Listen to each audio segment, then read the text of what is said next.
This program is designed to provide general information with regards to the subject matters covered. This information is given with the understanding that neither the hosts, guests, sponsors, or station are engaged in rendering any specific and personal, medical, financial, legal, counseling, professional service, or any advice. You should seek the services of competent professionals before applying or trying any suggested ideas.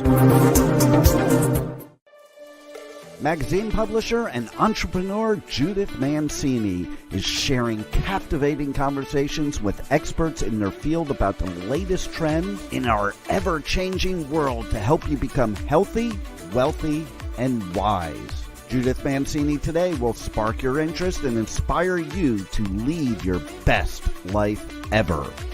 And now, here's Judith. Good morning, everybody. Thank you for joining me today on Judith Mancini Today. I guess for some of you over on the East Coast, it's lunchtime, so take the time off and listen to us. Well, I just want to tell you that Senate Leader Schumer just bashed Netanyahu in Israel and has called for new elections. What right does he have to call for new elections in Israel? What's the matter with him? You Jewish people here in the United States better rise up and tell these guys to support Israel and their independence. I just don't understand what's going on in this country anymore. Israel has been our ally since the state of Israel was formed, for goodness sakes. This is ridiculous. And another thing, I'm sick and tired of seeing my tax dollars and your tax dollars going to places like Haiti. Now, I was just talking to my wonderful engineer, Juan, who had to cancel a music video one time that he was employed on and hired to shoot the video. And they told him he would have armed guards all the time around him, so don't worry about it. Well, needless to say, he said he wouldn't do it. And I have another friend who years ago who was in the entertainment business, and he went down there to shoot a movie, and he got off his airplane, and as he did, another airplane landed with some more passengers on it for the movie and all, and these crazy people came out and started shooting them dead. He was able to run into a building there and get up on the roof, and he watched it and kept his head down, and he was okay. And of course, somebody's troops came in and saved them all. This is a dangerous place.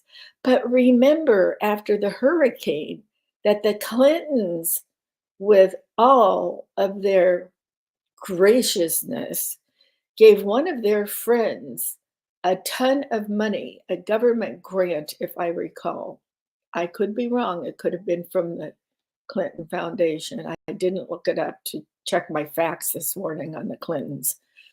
But they gave it to one of their friends who said after this hurricane, because nobody could speak to each other, talk to each other because it was so bad and destroyed so much of Haiti, that they gave him the money, but nobody ever got a cell phone.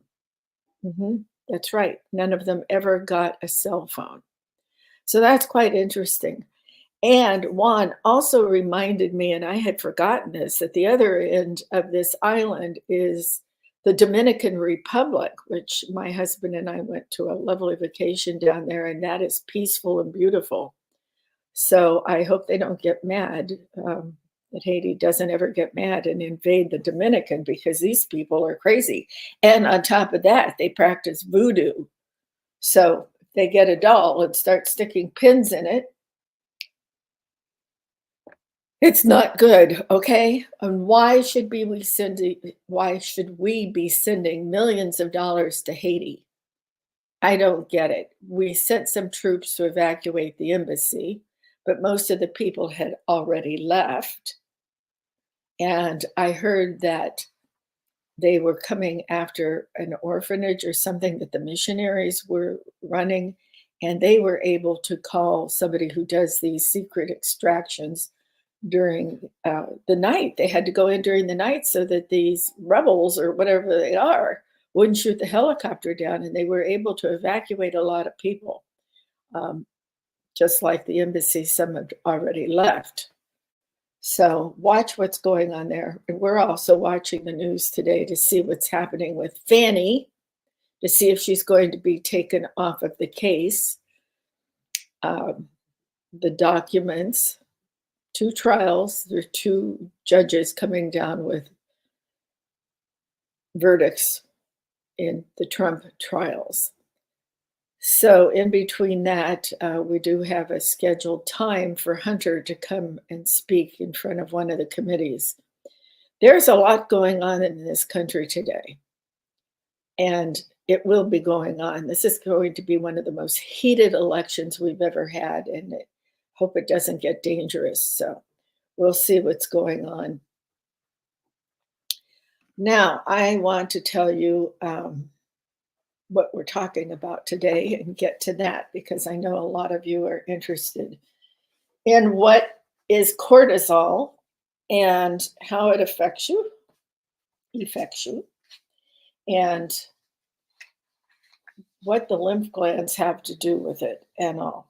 Now, I'm not a doctor. I've been in the health business for 40, 50 years now, and I read a lot, but I'm more on the other side. I think allopathic medicine is wonderful. You need people who are skilled at surgery and the heart and cancer and things like this, and they go to medical school, but they normally don't take any classes on nutrition. And I'm going to go over the different kinds of medical help today also. So let's start with the cortisol. It's in your blood, and you can be tested for it by your physician or your healthcare provider. And you can test it from the blood test, or you can do a home test from your urine or your saliva. Be aware that the numbers change from morning to night with cortisol. They go up and down because cortisol spikes for a lot of stress or an illness and goes down when you're starting to rest. But it also affects your adrenal glands, and then your adrenal glands sit basically on top of your kidneys. Here I am touching my back. I don't know, you can't see me, but I'm doing it anyway. So some of the symptoms, if you have too much cortisol, are a pink and purple streaks or coloring of your skin. And they're kind of like stretch marks, but they could be anywhere on your body. And also, it does things to you like weakens your bones. It's been the cause of osteoporosis forever. Now, I have severe osteoporosis, and I don't do anything for it except exercise. And I'm not real faithful in doing that. I do walk, but I don't work out or anything. I don't lift weights because I'm lazy. But I also had the polio virus as a child. I talked about my mother being permanently disabled, totally paralyzed, quadriplegic, and in a respirator. But for me and my brother, it was just the virus. But interestingly enough, with this osteoporosis that has been linked to cortisol levels very high and very low, they cause different things to happen to your body. Not one person who was watching me for osteoporosis ever told me I should have my cortisol levels checked. That's one of my problems with your regular MD, your family practitioner. If you're high in cortisol, it causes you to gain weight. You know, we're talking about that belly that nobody can get rid of these days, and that's caused by high cortisol levels. Now, I've done a lot of research on this, but I urge you not only to talk to your doctors about it, But I want you to do your own research. That's why we have an internet with all these different sites on it. Don't get on some goofy one that's doing reels now and has no credentials. And I'm not talking about medical credentials. I'm talking about they've studied health for a number of years. They're a nutritionist, they're a chiropractor, somebody like that. They are licensed. I'm talking about somebody who just decides, I want to do reels and become famous, so I'm going to make all this stuff up and tell you what's good and what's bad. You have to be very careful what you're doing to your body. And you certainly don't want to get involved in some quackery like going out and eating the blossoms on a dandelion because that's going to cure everything that's ailing you. Dandelion greens happen to be a good source of nutrients when you boil them and cook them, but I've not heard anything about the little blossom. Could be just because I haven't seen it, but I'm talking about real quacky things, going down to the beach and getting a quarter cup of sand and mixing it in with your vegetables at night. Don't do stupid things. Read about it. If you find one cure on a reel on Facebook or something on TikTok or some other social media and you've not found it anywhere else, don't use it. Be smart. But there's a lot of good things that do help. So let me tell you more about the cortisol. The high levels of it also, because of the osteoporosis, it also causes bruising. You bruise easily and muscle weakness, high blood sugar, and changes in moods. Now, let me ask you something. Why was I never checked for high cholesterol? Now we're getting a new doctor, and not cholesterol, cortisol. We're getting a new doctor, and I'm going to make sure that my husband and I are both checked with our blood tests. If you think there's something wrong with you, you need to get your blood checked. There are so many marvelous tests they have now for your blood that they can find what's wrong with you or what's right with you, what you're doing good and what you're doing bad for your body. Excuse me, I'm losing my clothes here for some reason.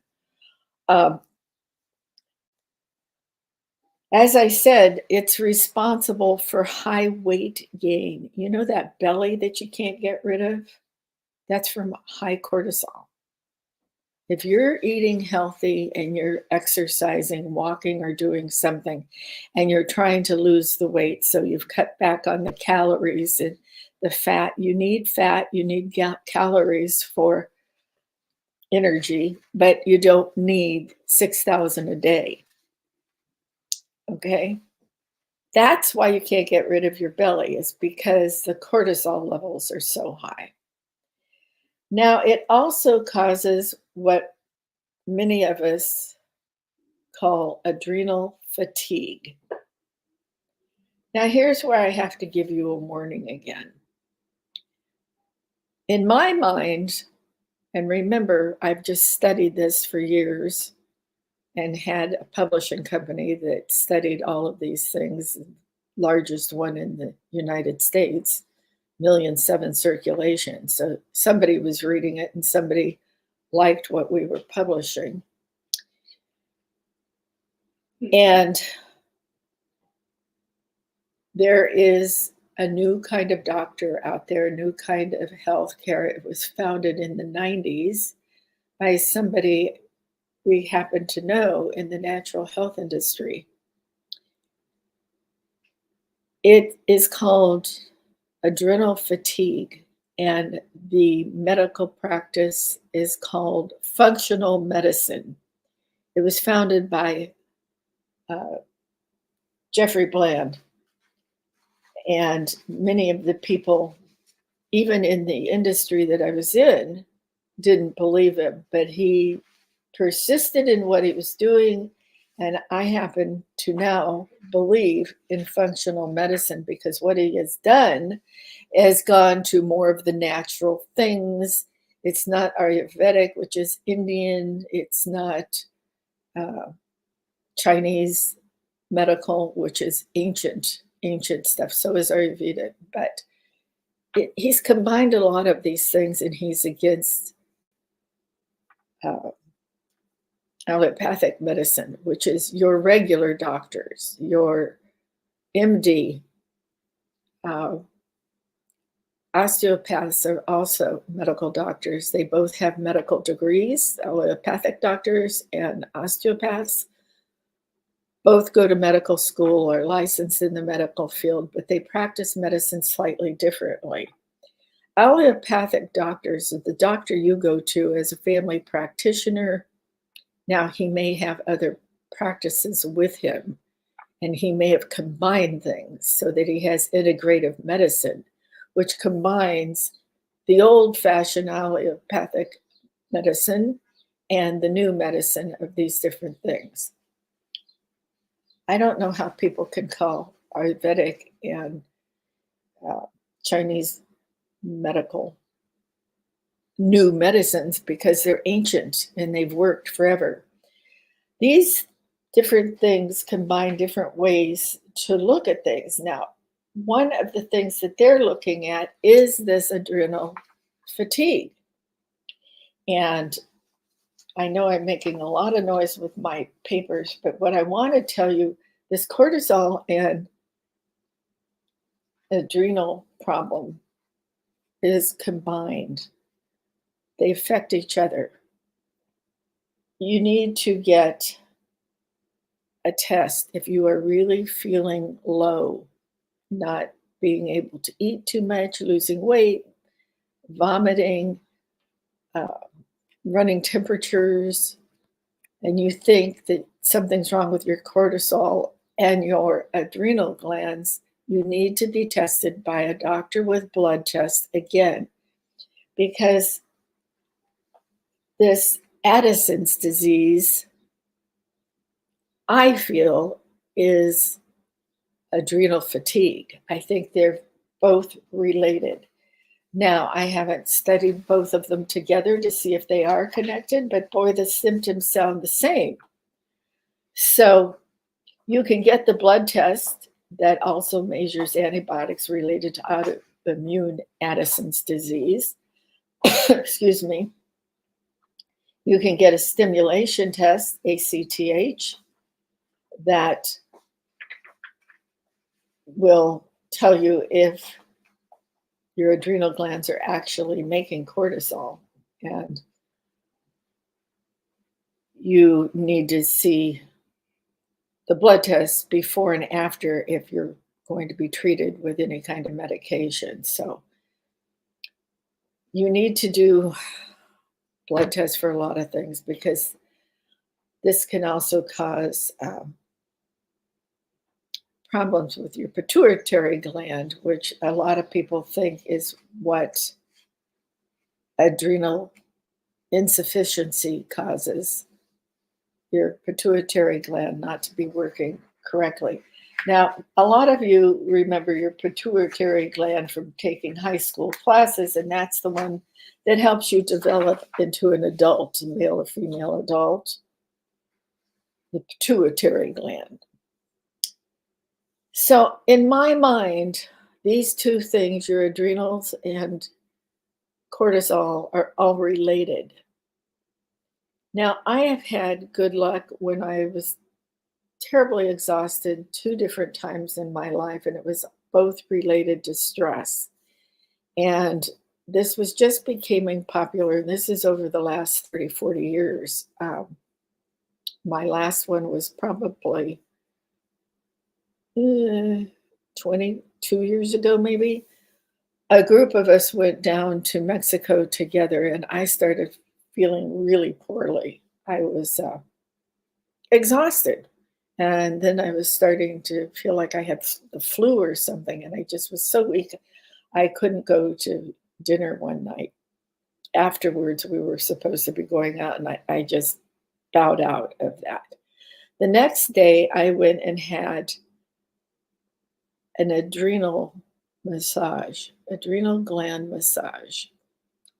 and that moves the liquids through your bodies. Now, you have them up here in your face and down by your ears. These are quite common if you're having some kind of infection, like a terrible cold, something like that, the flu. It's kind of where you would get mumps too, down here. Now, mine are a little swollen right now, and I have been exhausted. So I'm going to go have one of these massages and hope that this helps. But they're also under your arms. They're a little easier if they're swollen to feel under your arms. They're in your groin area. They're all over. And I would suggest that you look up a good massage therapist who's trained in this and have one of these massages. And if everything just isn't moving smoothly through your body, this may help you. But you definitely need to go see doctors to make sure that nothing else is happening in your body.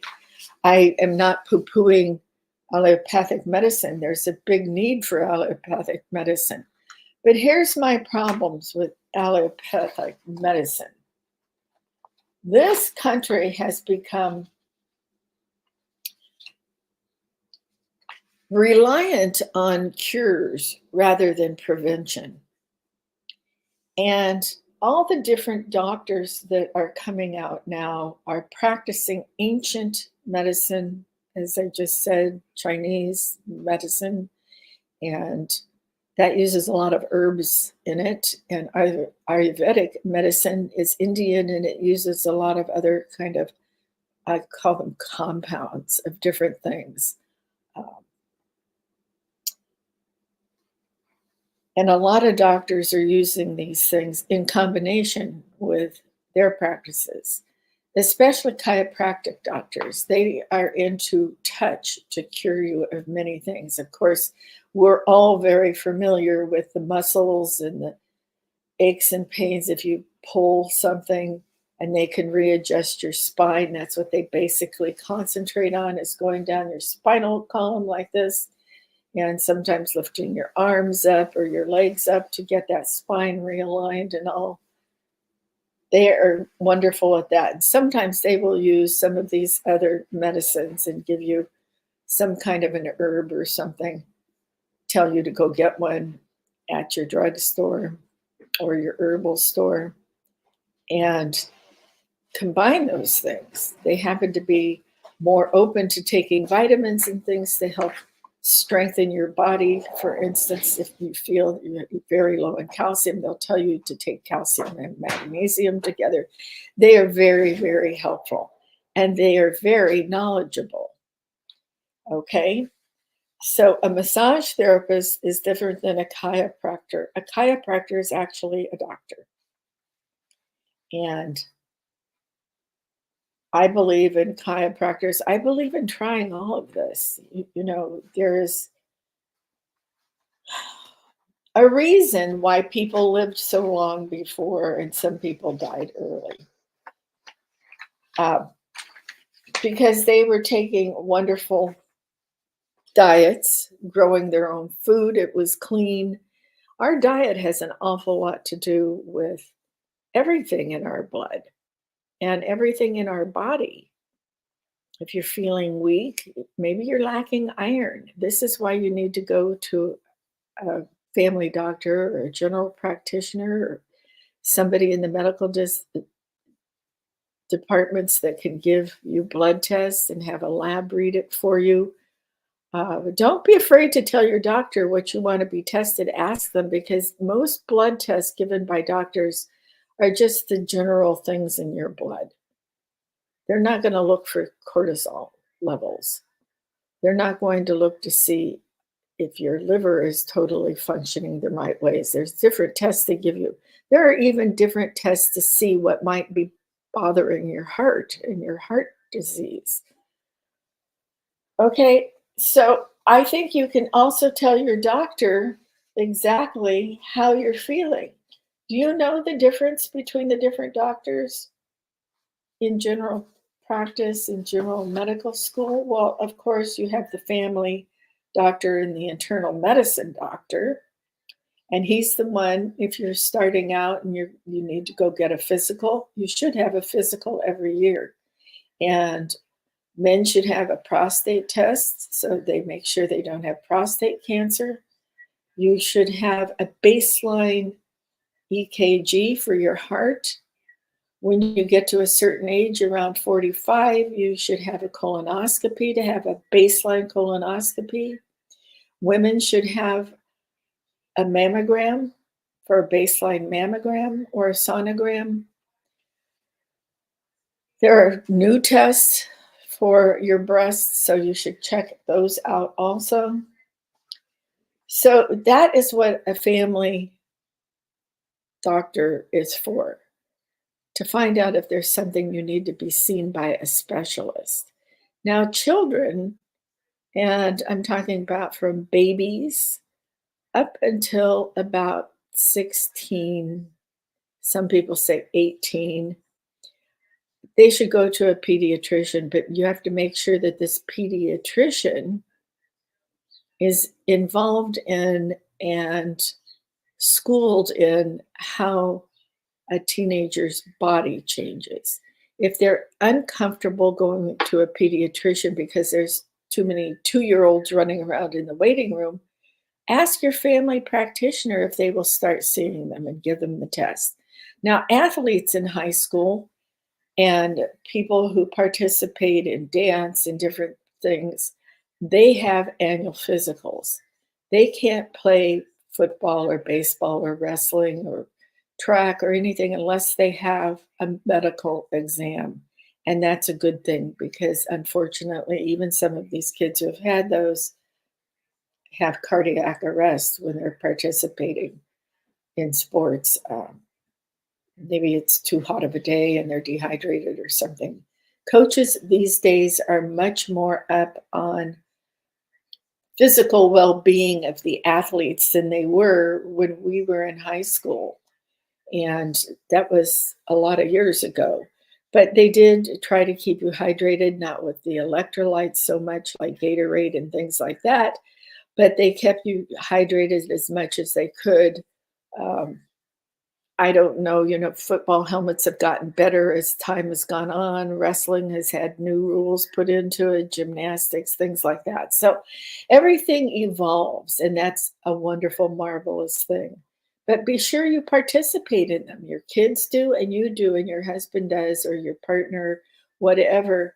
Make sure that your loved ones participate in annual reviews of this machine we call our body. So don't forget also, I am not a no vaxxer. I'm not anti-vaxxer. I am for vaccines.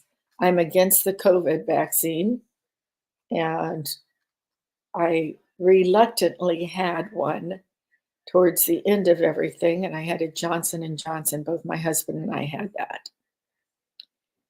Now,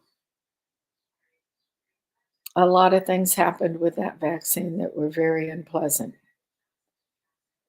So anything that comes from a Wuhan lab is not a good thing. And I think people still can be very angry about how that got over here. And there's still lawsuits going on, and there's still people having problems with it.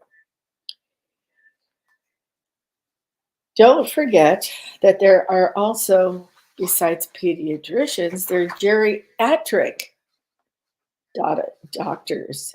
They treat you and walk you through and talk you through the aging process because our bodies continue changing year after year after year. They need preventive care for older people.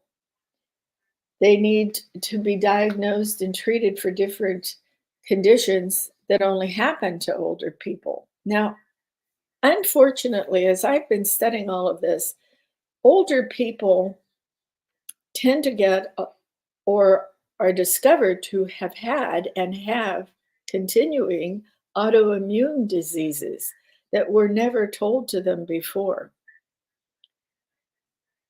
But of course, there are other things that are classified autoimmune disease as we go through the years because they do more and more studies. For instance, Epstein-Barr, which was sort of like mononucleosis.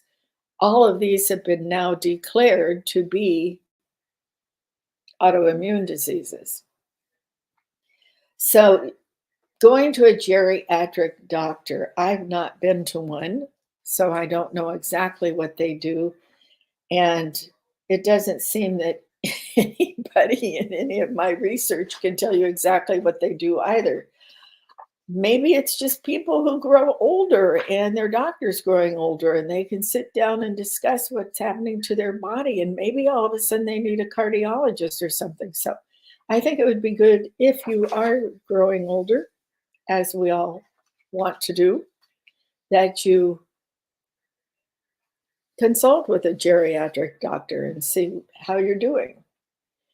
Now, there are allergists too. And I'll tell you, moving to the desert, I never expected to have allergies down here. And the wind blowing picks up all the little sand particles because we live in the Coachella Valley, which is like a bowl of sand in between these beautiful mountains. And the only thing holding the sand down are cacti and desert plants. And there's a lot of open sand in between everything, in between the houses and in people's front yards as landscaping things, and on the sides of the roads, we call them freeways, you call them highways and tollways and things like that. Lots of sand. So anytime it gets sandy and blowing, they have these minuscule little particles, and they give you respiratory warnings. And we're under one for the next 48 hours because it's blowing, and it's blowing 15 miles an hour or more in different places. So that's considered a dust allergy. But you know, if you have allergies, it could be to oak trees, pine trees, any kind, grass, cats, dogs, food. Food allergies are very frightening because sometimes you discover it after you've eaten it and you have trouble breathing and you might have to go to the emergency or urgent care. So that's what they do, and they give you all sorts of interesting tests. They can give you shots, they can give you scrapings, anything to detect what kind of allergy you have. Now, a regular allergy is a little different than asthma, but an allergist is the doctor you would go to see after your primary physician or your family doctor says, let's check out allergies and let's check you for asthma. You need to go see an allergist. Dermatologists are not just for Botox, ladies. Dermatologists are supposed to be checking you for skin cancer or anything else. They should be checking you at least once a year. If you've had skin cancer, you're probably going to be going back to the dermatologist every 6 months or even sooner. If you've had melanoma or squamous cell, usually basal cell, you don't have to go back every 6 weeks, but you get to that dermatologist and stop that skin cancer because it can be stopped. And don't you ever go out in the sun without a hat on and sunblock on anymore. And maybe, unfortunately, you're just very fair skinned and you're going to get sunspots and all. That's me. I have them on my face, you see up here. And I had them lasered, but they didn't come off. So I put my blush on them, and all it does is make them darker. Well, I don't know what to do about them, but I always used sunblock on my face in particular, but my body. But I am full of those sunspots now. So, when I was going to the beach as a teenager, and I went all the time in the summer, every single day, I went on weekends. I didn't use all of that sunblock. We used baby oil. And that's what did it to me. So get to your dermatologist. Maybe you're having trouble with your eyes. Now, I had LASIK surgery and I can see perfectly fine. I can read, I can see the computer, but I wear glasses when I'm looking at a screen because of the blue light. And I don't want anything happening to them because at my age, I'm not going to be able to go and have LASIK again. And I don't want my eyes to be damaged. So that's why you see me putting on glasses for the show. Normally, if you run into me in the grocery store, I'll be like this. And I have good enough vision to recognize you. So stop and say hello. So that's what an ophthalmologist does. He looks at your eyes and he can even do surgery if he's a surgical ophthalmologist. And that might be, oh my God, let's say in a baseball game, unfortunately, the pitcher accidentally hit you next to the eye and it moved everything in your eye. So he could take care of that for you, hopefully. Now, mostly I do have some men that listen to me, but mostly women. But we're actually beyond the age of obstetricians and pretty much past the age of gynecologists. The reason I say this is I believe you should see a gynecologist all the way through menopause. An obstetrician is for when you're getting pregnant and having a baby, and they can deliver your baby and take care of mommy and baby as you go through this in your last trimester and all. You want to know them for sure. So an OBGYN, a lot of times they combine their practices. A gynecologist will follow you all the way through menopause. And if you haven't been through menopause yet, you might be in perimenopause. There are a lot of natural things that you can take to help you. And there is now artificial hormone replacement therapy. I'm totally against this. There is a reason why your body has you go through menopause. It's not just to deplete you of the collagen in your face and give you wrinkles. It's how your body ages and takes care of yourself. Now, I had a very easy time going through menopause, but I was extremely busy. I had 2 kids home in high school, and I was working and running a big publishing company at the time, my publishing company. I had a horrible marriage. I was extremely busy in philanthropy. I was flying all over the country. I was busy. I never had hot flashes. I have hot flashes now. That's why I think my cortisol is all out of whack. I have hot flashes if it's 76 instead of 75. That's me. I'm very temperature sensitive. So you keep your gynecologist, and I think there's a certain point, maybe 70. I haven't gone to the gynecologist forever. There's no reason to. I have never had a problem. And I just don't feel I need a gynecologist. Mostly people don't have problems after they reach 70, 75, something like that.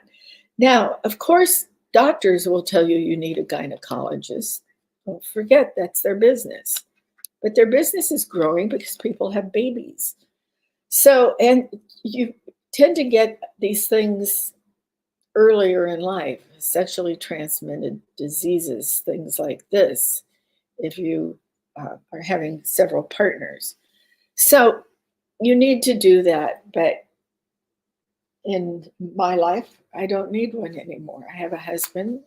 I haven't had sexual partners other than him since we were together.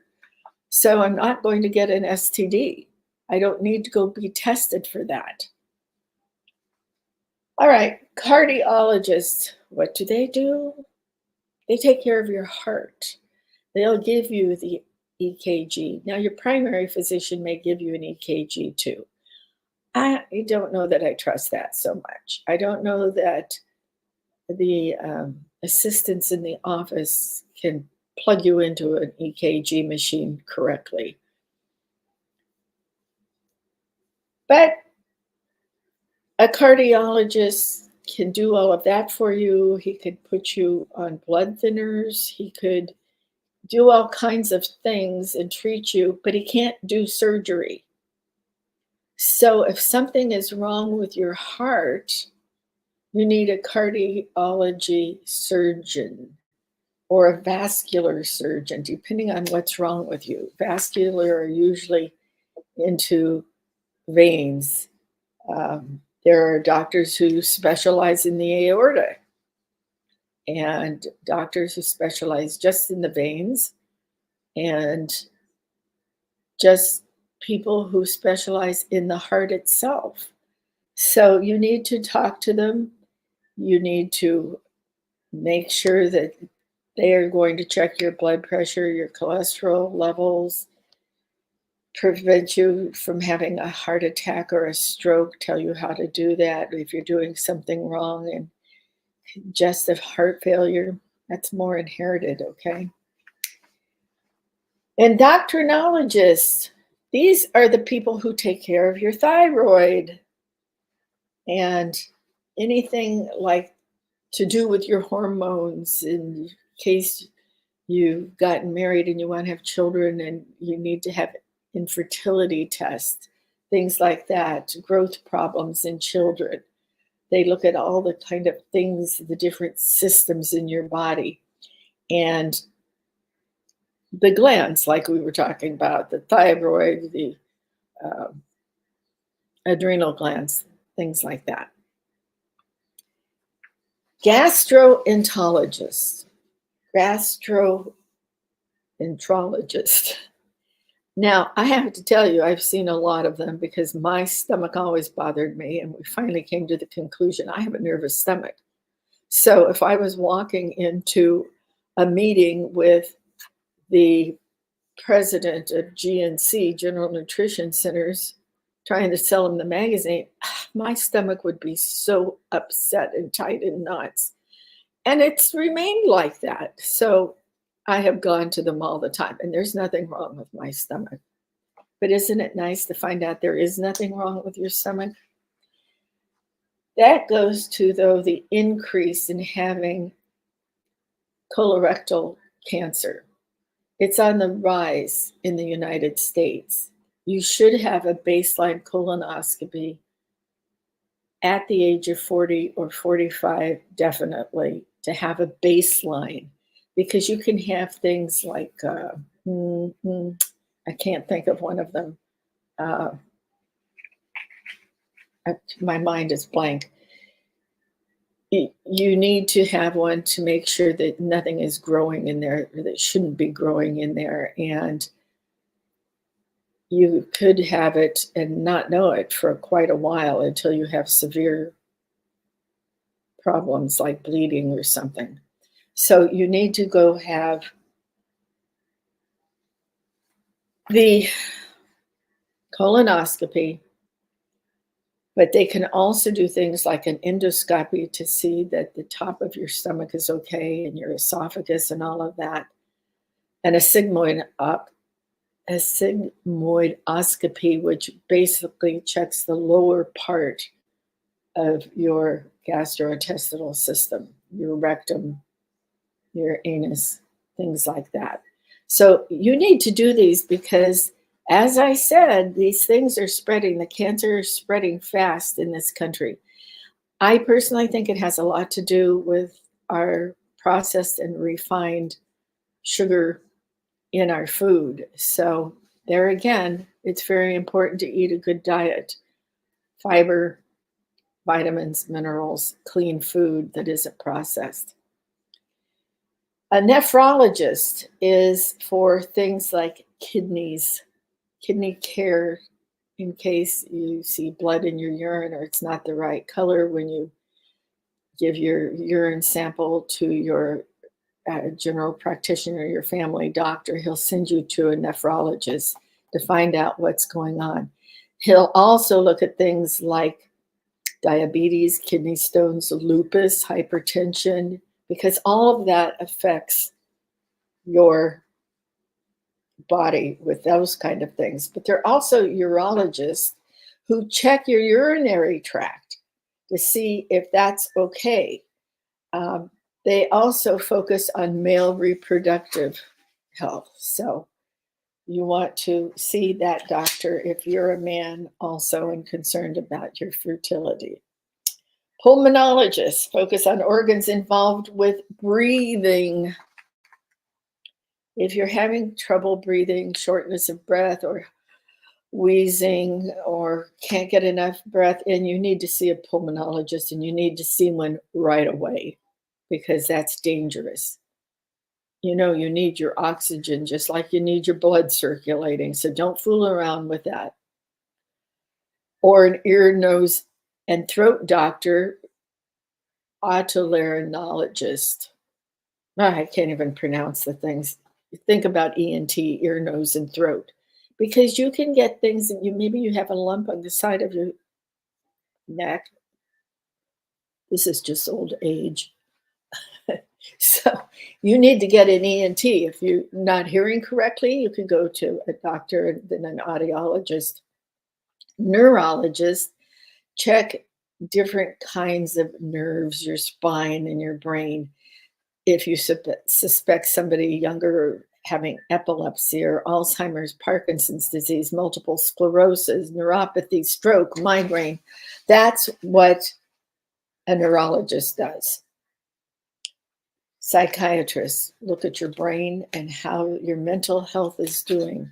That's what a psychiatrist does. He sits there and he talks to you, and he can assess your adolescent mental health or addiction problems. Psychiatric things. Oncologists specialize in cancer, certain types of cancer treatments, areas of the body, care coordination. Radiologists, you know what that is? They take pictures of you, diagnostic radiologists, MRIs, things like that. Interventional radiologists could be X-rays, MRI scans, medical procedures that they would be used in combination with your treatment. Rheumatologists, they take care of rheumatoid arthritis, osteoarthritis, gout. Gout is from your diet. I can't believe people still get gout in this day and age, but they do. And it's usually people with a problem with alcohol and eating a very rich diet. Butter is good for you, but it's not good if you put a half a pound of it on your baked potato. Lupus, scleroderma, and psoriatic arthritis. So they take care of that. Now, a general surgeon does all kinds of surgery. He may specialize in one, but they have been training to do breast surgery, abdomen, endocrine, gastrointestinal, and skin. They see you before and after any other kind. An orthopedic surgeon, you know what that is. We're almost out of time. I want to tell you about the rest of the doctors. Orthopedic takes care of arthritis, bone tumors, sports injuries, back pain, osteoporosis, repetitive strain injuries. That's usually with an athlete or somebody who's on the computer a lot and gets carpal tunnel syndrome in your wrist. Cardiac surgeons just do the heart and the arteries, things like that. Anesthesiologists are the ones that put you into slumberland while you're being operated on or taken care of in any other situation where they need to put you, like you go get plastic surgery or something. You want to know who your anesthesiologist is. Now, let me just tell you quickly before we run out of time, the different kinds. Pardon me. Glad I'm in my dressing room today with you. Allopathic medicine overview of what it is. Allopathic is what we've been talking about when I've just told you all these different doctors. That's traditional allopathic medicine in the United States and most of the developed countries in the world, okay? They take care of all of that. They have special university training, and then they have medical school, and then they have maybe more schooling for their particular field, like cardiology. or dermatology, something like that. Now, if you're talking about natural medicine, complementary and alternative medicine, you're talking about a whole bunch of things. You have a doctor who you can see. You can go see a chiropractor will practice some of this medicine. One of your doctors, like I said, we're getting a new family practitioner, and he practices functional medicine also. So it's herbal supplements, it's mind and body combined, it's your diet, supplements, vitamins, things like that. It's deep breathing, it's yoga, all of these things. Integrative medicine is conventional medicine combined with one of these other practices.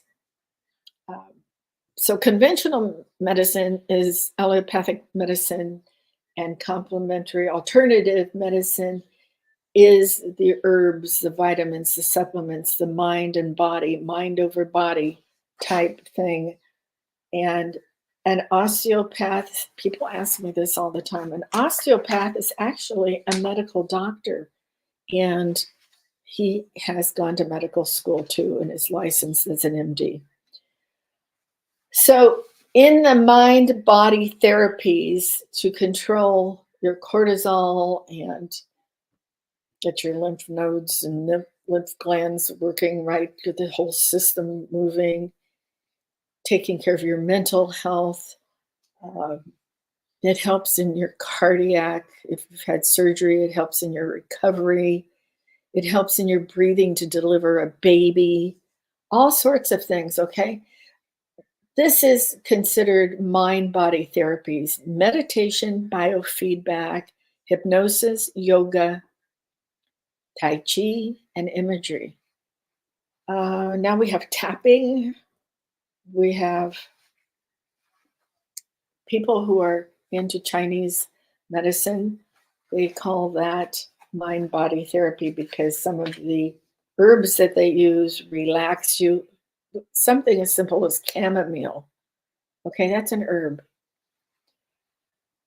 Biological practices will give you things like vitamins and dietary supplements, although they're not really heavy into it and they scoff at some of them. I wanted to tell you about a doctor that saw my husband when he was having a vein problem, and the vascular surgeon saw him and put him on blood thinner right away. But then one of the other doctors told him he had to take an aspirin every day with it, one of those low dose aspirins. And the primary care physician wanted to put him on cholesterol statins. Well, guess what? He's never had high cholesterol, never in his life. He's been on the Mediterranean diet. He's Italian, for goodness sakes. He came here when he was 13. He was raised on the Mediterranean diet. And that's how we eat. Never had high cholesterol. He's had trouble walking ever since they put him on this cholesterol medication. So that's the first thing I'm going to get rid of. I'm going to put him back on red yeast rice, which is an alternative supplement. And when you do that, you need to take CoQ10. You need to be careful with these things, just like you need to be careful with the pharmaceutical things. So that's it for today. I did take him off the aspirin right away, and he's okay now. Now we're out of time, and so I want to leave you with these words. Thank you for joining me today.